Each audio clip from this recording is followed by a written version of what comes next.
Let's Talk Success presents the Reverend Mark Hopkins. This is a phenomenon, Mark. This is what I'm saying. There's something called lethargy and there's something called inertia.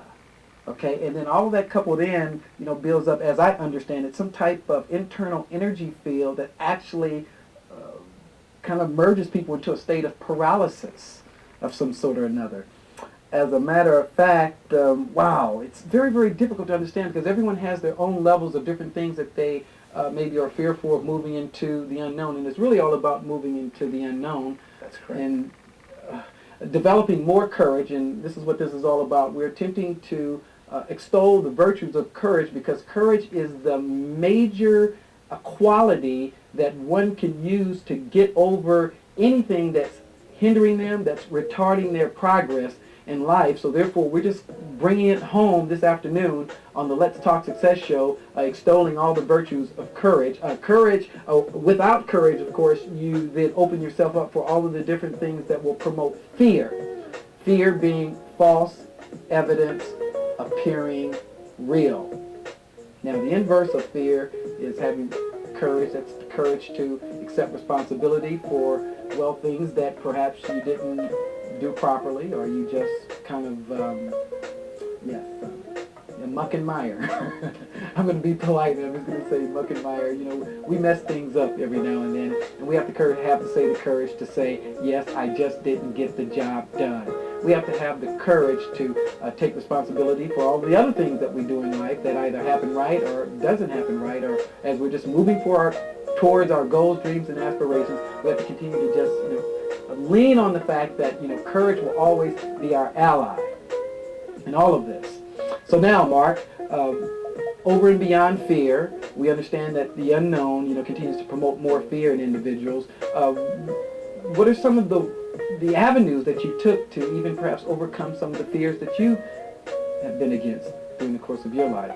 At one point, I had a fear of heights, and I cured that by going skydiving. Oh, really? I jumped out of a plane at 13,000 feet. Really? And made it back down and walked away, so I'm no longer afraid of heights. Okay. And it was very exhilarating. I had an adrenaline rush for a year. I mean, that was such a high, jumping out of that plane, no pun intended. Okay. And it was great. I mean, it really just makes everything, food tastes better. You see things more vividly. You hear things more intensely. When you take that near-death risk, it was like driving on the Autobahn at 135 miles an hour. Yeah, but Mark, now this fear of heights that you were talking about, did you discuss that with anyone? Not really. Really? Just kind of a little thing I used to, freak out a little bit on the high dive and not really like to be near the window if I'm in a high building. And then after the skydiving thing, I'm like, it's only a couple hundred feet. Jump from 13,000. Yeah, I understand it. Now, Mark, did you do that? Did you tell yourself, okay, great, I have this fear of heights, and then I'm a little shy if, I'm over here, if I'm over there. Did you tell yourself, okay, great, the way that I'm going to overcome this fear is I'm going to jump out of an airplane? Did you actually premeditate it that way? Oh, yeah. Really? Just like that? I did it on my birthday, too, so that if I did bite it... Okay, did the idea just come to you out of the wild blue yonders? Or did you read it in a book, or did you do research, or... Did a little bit of research. I listened to a lot of Tony Robbins tapes and all the positive thinking guru guys. Okay. And all right. One of the things that I was reading and or listening to was that if you confront a fear, you realize you're not fearing the thing that you think you're afraid of. That's correct. You're fearing the aspect of fear itself. That's right. As a matter of fact, ladies and gentlemen, we have a PSA roll-in that is coming up. You're going to see an image of an individual who has taken the courage to, well, as you may look at it, soar like an eagle. She is a champion in all forms and all fashions.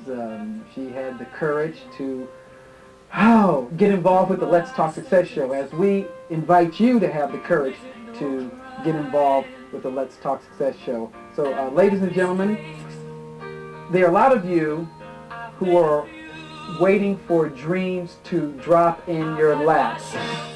And the longer you wait, I can assure you, the more dynamite it will take to blast you out of your lethargy. Now, Mark, as you're looking at that image right there, what is it that you see that is captivating, or what is it that you see that exemplifies all aspects of courage? Well, it looks like she's very high up, and that could be a rooftop that she's standing on balancing, but she's leaning forward into the wind, and she looks very stoic. I see. Well, I can see here it looks like actually almost like a shooting star as I'm visualizing it here. And this, I believe, is also exemplary of another idea that I learned some time ago, which was called the spirit of the charging lion. The spirit of the charging lion.